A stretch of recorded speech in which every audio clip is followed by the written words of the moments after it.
ठरलं तर मगच्या आजच्या एपिसोडमध्ये सुरुवात होते जिथे प्रतिमा बेडवर अस्वस्थपणे झोपलेली असते. तिला एक स्वप्न पडत असतं. स्वप्न सुरू होतं. लहान प्रतिमा पूर्णाईच्या मांडीवर झोपलेली असते आणि रडत असते. पूर्णाई तिच्या डोक्यावरून हात फिरवत विचारते, काय झालं प्रतिमा? लहान प्रतिमा रडतच म्हणते, पूर्णाईची खूप आठवण येते. पूर्णाई तिला समजावते, ती तर येतच राहणार बाळा, पण तू आता शांत झोप बघू. चल, ये. पूर्णाई त्या लहान प्रतिमेच्या अंगावर तीच जांभळी पिवळी गोधडी म्हणजे क्विल्ट घालते आणि तिला झोपावते. स्वप्न संपतं. प्रतिमा दचकून जागी होते. ती घाबरलेली असते. ती तिच्या हातात असलेल्या त्याच गोधडीकडे पाहते आणि पूर्णपणे शॉक होते. तेवढ्यात पूर्णाई तिच्या जवळ येते. प्रतिमा त्या गोधडीवरून हात फिरवते आणि तिच्या डोळ्यात पाणी येतं. प्रतिमा गोंधळून भावूक होत म्हणते, हीच हीच ती गोधडी. पूर्णाई, सायली आणि अस्मिता, महिपत, वसंत हे सगळे तिच्याकडे आश्चर्याने आणि आशेने पाहत राहतात. पूर्णाई तिच्या जवळ बसते. प्रतिमा, तुला या गोधडीबद्दल काय आठवतंय? प्रतिमा पूर्णाईकडे सायलीकडे बघत म्हणते, हो, तुम्ही दोघी कधी आलात मला कळलंच नाही. पूर्णाई आनंदाने म्हणते, ते सोड, आधी मला सांग, तुला या गोधडीबद्दल काय आठवतंय? प्रतिमा आठवत, ही ही पूर्णाई, ही तुमची गोधडी आहे. तुमच्या साड्यांची. तुम्ही खास माझ्यासाठी शिवून घेतलेली. हे ऐकून पूर्णाईच्या डोळ्यात पाणी येतं. सायली, अस्मिता, महिपत सुद्धा भावूक होतात. प्रतिमा पुढे बोलते, मी लहान असतानाही माझ्या अंगावर नसली ना तर मला झोपच लागायची नाही. पूर्णाई रडतच हसत म्हणते, हो, आणि झोपेत चुकून जरी ही गोधडी बाजूला झाली की तुला जाग यायची. प्रतिमा आता दुःखी होत म्हणते, कारण कारण मला मला बाबांचं ते शेवटचं आजारपण आठवायचं. एक दुःखी म्युझिक वाजू लागतं. प्रतिमा पुढे सांगते, मागून मग आईसुद्धा निघून गेली. तो दिवस आठवायचा. खूप भीती वाटायची. पूर्णाई. फ्लॅशबॅक सुरू होतो. लहान प्रतिमा रडत असते आणि पूर्णाई तिला घट्ट मिठी मारते. फ्लॅशबॅक संपतो. प्रतिमा पूर्णाईकडे बघत म्हणते, त्यावेळेला जर तुम्ही मला सावरलं नसतं पूर्णाई, तर मी काय केलं असतं? पूर्णाई. तिला जवळ घेते. प्रतिमा तिला मिठी मारत म्हणते, पण त्यावेळेला तू माझी आई झालीस पूर्णाई. दोघीही रडू लागतात. सायली, अस्मिताच्या डोळ्यातही पाणी येतं. महिपत, वसंत पुढे येऊन म्हणतो, प्रतिमा, हे बघ, तुला तर सगळंच आठवायला लागलंय. प्रतिमा अगदी स्वच्छ आठवते. माझी शाळा, माझं कॉलेज. ती आठवून हसायला लागते. मी अगदी कॉलेजमध्ये जायला लागले ना तरी मला रस्ता क्रॉस करायची भीती वाटायची. मग एकदा प्रतापने चिडून माझा हात धरला आणि दुपारभर रस्त्याच्या या बाजूने त्या बाजूने, त्या बाजूने या बाजूने असा फक्त क्रॉस करत होता. ती पूर्णाईकडे बघते. आठवते पूर्णाई? त्या दिवशी जी माझी भीती गेली ना ती कायवची. प्रतिमा आनंदाने पूर्णाईला म्हणते, पूर्णा आजी, तुम्हाला तुमची लेक परत मिळालीये, अगदी पूर्वीसारखी. पूर्णाई हात जोडत म्हणते, माझा विश्वासच बसत नाही. देवानी माझी प्रार्थना ऐकलीये. प्रतिमा पुन्हा आठवते, एकदा ना शाळेत असताना मी बागेत खेळायला गेले होते आणि येताना चपला तिथेच विसरून आले होते. आठवते का पूर्णाई? पूर्णाई हसत म्हणते, आठवते ना, पण नंतर मला कळलं की तू चपला विसरली नव्हतेस. एका गरीब मुलीला हिनं म्हणजे तू देऊन टाकल्या होत्यास. सगळे हसू लागतात. महिपत बोलतो, एक मिनिटं, तुमच्या एक गोष्ट लक्षात येते का?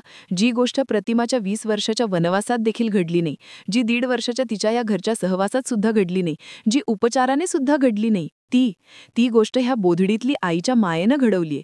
प्रतिमा पूर्णाईला विचारते, पण पूर्णाई, माझ्यासाठी ही गोधडी इथे आणण्याची कल्पना कोणाची? पूर्णाई सायलीकडे बोट दाखवत म्हणते, आणखीन कोण? सायली. प्रतिमा सायलीकडे अत्यंत कृतज्ञतेने म्हणजेच ग्रॅटिट्यूडने पाहते. सायली फक्त हसते. सायलीचा फ्लॅशबॅक सुरू होतो. पूर्णाई सायलीला म्हणते, मनाची नाती रक्ताच्या नात्यांपेक्षा घट्ट असतात हे ऐकलं होतं, पण या तिघींकडे पाहिलं की ते खरंच पटतं. सायली मनातल्या मनात म्हणते, पूर्णा आजी, मधुभाऊंच्या बाबतीत असा चमत्कार झाला तर किती बरं होईल ना? पूर्णाई म्हणते, घडेल, नक्की घडेल. फ्लॅशबॅक संपतो. प्रतिमा अस्मिताला म्हणते, सुमन काकू, साखर आणा का? इतकी छान गोष्ट घडलीये, सगळ्यांचं तोंड गोड करायला हवंय.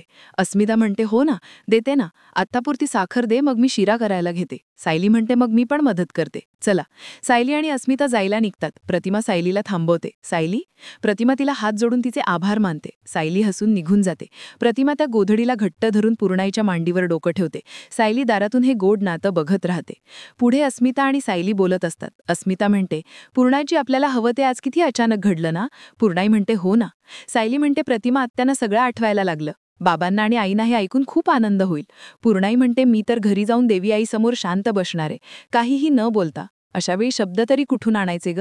सायली म्हणते, पूर्णाजी, तुम्ही प्रतिमा आत्यांना जन्म दिलेला नसला तरी तुमची नाळ जोडली आहे ना त्यांच्याशी, आणि म्हणूनच आज सगळं तुमच्या मनासारखं झालं. हे बोलताना सायली अचानक उदास होते.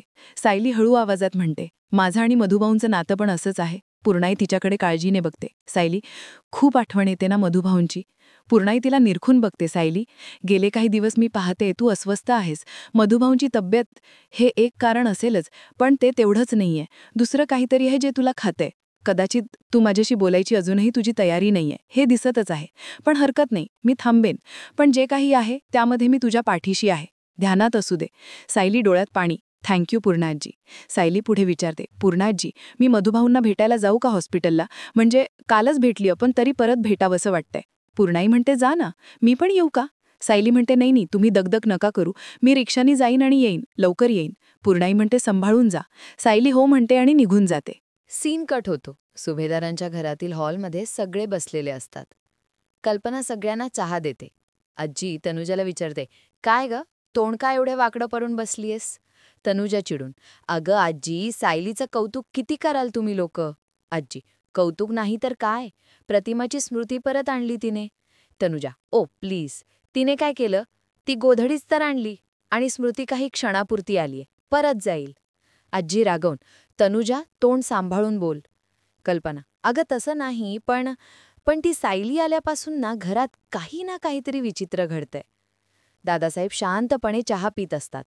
तेवढ्यात अर्जुन आणि चैतन्य दारातून आत येतात. त्यांच्यासोबत सदाशिव म्हात्रे असतो, ज्याचे कपडे फाटलेले आणि चेहऱ्यावर मार लागलेले असतो. सगळे शॉक होऊन उभे राहतात. कल्पना, अहो अहो तुम्ही आणि आणि ह्या असल्या अवस्थेत? तेवढ्यात सदाशिवची बायको म्हणजे कल्पनाची बहीण मैने धावत येते. मैने, अहो हे काय? अहो तुम्ही आणि आणि असलं काय झालंय तुम्हाला? काय हत करून ठेवलाय हो तुम्ही? काय ॲक्सिडेंट बिक्सिडेंट झालं की काय? ती बडबडत करतच राहते. ह्या आजकालची रिक्षावाली आणि बाईकवाले ना डोळ्याची बुबुळं फुटल्यासारखी नुसते गाडी चालवत असतात. अर्जुन कठोर आवाजात, जा, आज जाऊन आराम करा. सदाशिव घाबरत, हो हो, मी आराम करतो जरा. मैने, चल ग मैने. हां, अहो कल्पनाताई, ह्यांना जरा गरम चहा आणि थोडं ते लागले ते शेकायला काहीतरी गरम पाणी वगैरे पिशवीत. कल्पना, हो. सदाशिव बायकोला, ए मैने, चल ना, बोलायला लागली की बोलतच राहते तू, चल ना. हां हां, चला, सावकाश सावकाश, हळूहळू. ते दोघे आत जातात. तनुजा लगेच अर्जुनला विचारते, अर्जुन, हा काय प्रकार आहे? सदाशिवरावांचा खरंच ॲक्सिडेंट झालाय का? दादासाहेब, अर्जुन, काय झालंय? तू बोलत नाहीयेस म्हणजे नक्कीच काहीतरी विचित्र घडलंय. कल्पना, अर्जुन, काहीतरी पटकन सांग ना, आता उगाच आमचं तू टेन्शन नको वाढवूस. आजी, अरे सायलीने आपल्याला काय सांगितलंय ते आठवतंय ना? तनुजा, अरे तू बोल ना. अर्जुन शांतपणे, त्यांचा ॲक्सिडेंट विक्सिडेंट काही झालेला नाहीये. सगळे थक्क होतात. अर्जुन, पोलिसांनी मारलंय त्यांना. सगळे एकसाथ, काय? अर्जुन, हो मम्मा. फ्लॅशबॅक सुरू होतो. Police station. अर्जुन सांगतो, मी आणि चैतन्य एका कामासाठी पोलीस स्टेशनमध्ये गेलो होतो. इन्स्पेक्टर कॉन्स्टेबलला बोलतो, मालवणकर, घेऊन या त्या दोघांना इकडे. सदाशिव आणि अजून एकाला पोलीस आत आणतात. इन्स्पेक्टर अर्जुनला, तुम्ही ज्यांचा फोटो मला दाखवला ना, तो हा लोखंडे. 2 दिवसापासून आमच्या ताब्यात आहे तो. दारू पिऊन रस्त्यात तमाशा घालत होता तो. दारूसाठी त्याला आणखी पैसे पाहिजे होते म्हणून त्याने एका दुकानाची काच फोडली. तिथे अलार्म वाजला आणि तिथून त्याने पळ काढला. पण पुढे जाऊन त्याने परत एकाचं पाकीट मारलं. इन्स्पेक्टर सदाशिवला बोलतो, अहो लोखंडे, अहो, तुमची मुलगी सुभेदारांसारख्या मोठ्या घरची सून आहे, तरी तुम्ही तुमचे धंदे सोडले नाहीत अजून? कशाला लाच काढताय जावयाची? फ्लॅशबॅक संपतो.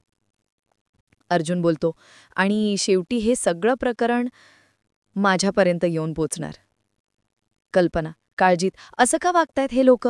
सायली इतकी गोड मुलगी आहे, तिचे आईवडील असे का वागतायत? तनुजा, सायलीला हे सगळं ऐकून खूप वाईट वाटणार आहे ना? दादासाहेब अस्मिताकडे बघत, अस्मिता, सायली खूप सॉर्टेड मुलगी आहे आणि तसंही तिला तिच्या आईवडिलांच्या कर्तृत्वाची कल्पना आली होती. अरे म्हणूनच तर. सीन कट होतो. पूर्णाई घरी विचारात बसलेली असते.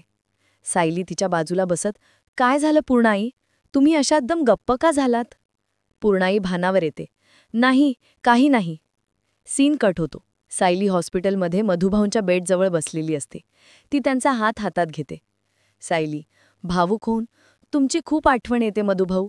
खरं तर मी दर 2 दिवसांनी तुम्हाला भेटायला येते, पण तरी नाही पुरत तेवढं मला ते. ती रडू लागते. DNA टेस्टप्रमाणे ते सदा लोखंडे माझे बाबा आहेत म्हणे, पण माझं मन नाही मानत आहे. माझ्यासाठी माझे बाबा तुम्हीच आहात ना? कधी कधी असं वाटतं ना मधुभाऊ, की माझे आईवडील कोण आहेत ते कळलं नसतं तर बरं झालं असतं. निदान डोक्याला असा त्रास तरी झाला नसता. आता फक्त प्रश्न आहेत, खरंच ते सदा लोखंडे माझे बाबा असतील का हो मधुभाऊ? ती मॉनिटरकडे बघते. सायली स्वतःला सावरत, बघितलं मी काय करतीये? मला माझं ओझं तुमच्यावर नाही टाकायचंय मधुभाऊ, पण तुम्ही लवकर बरे व्हा आणि लवकर घरी या. येते मी. सायली उठते, त्यांची बॅग उचलते आणि जायला वळते. तेवढाच सस्पेन्स म्युझिक सुरू होतं.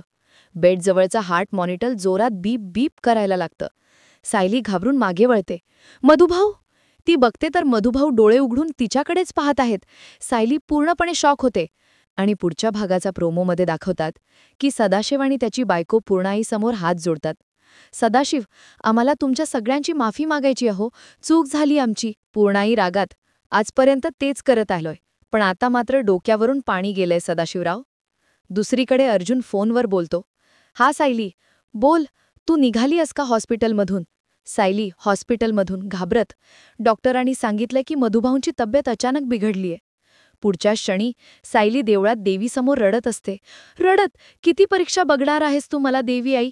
ज्यांना मी माझे वडील मानते त्यांना तू माझ्यापासून हिरावून घेणार आहेस का ग? हे असं होऊ नाही देणार मी. अर्जुन तिथे येतो. सायली, ऐक ना माझं, अगं आपण गाडीने जाऊया ना. सायली, ठामपणे, मी देवी आईकडे मधुभाऊंसाठी साकडं घाणायला चाललीये आणि हा एकच मार्ग आहे माझ्याकडे. सायली अनवाणी, म्हणजे बेअरफूट चालत जाताना दिसते आणि तिच्या पायाला जखम होऊन रक्त येतं. आणि अशा प्रकारे आपल्या आजच्या एपिसोडचा अंत होतो. कृपया या व्हिडिओला लाईक करा, जेणेकरून ह्या व्हिडिओची रीच वाढेल आणि मी तुमच्यासाठी असेच मजेदार व्हिडिओ रोज बनवू शकेन. धन्यवाद.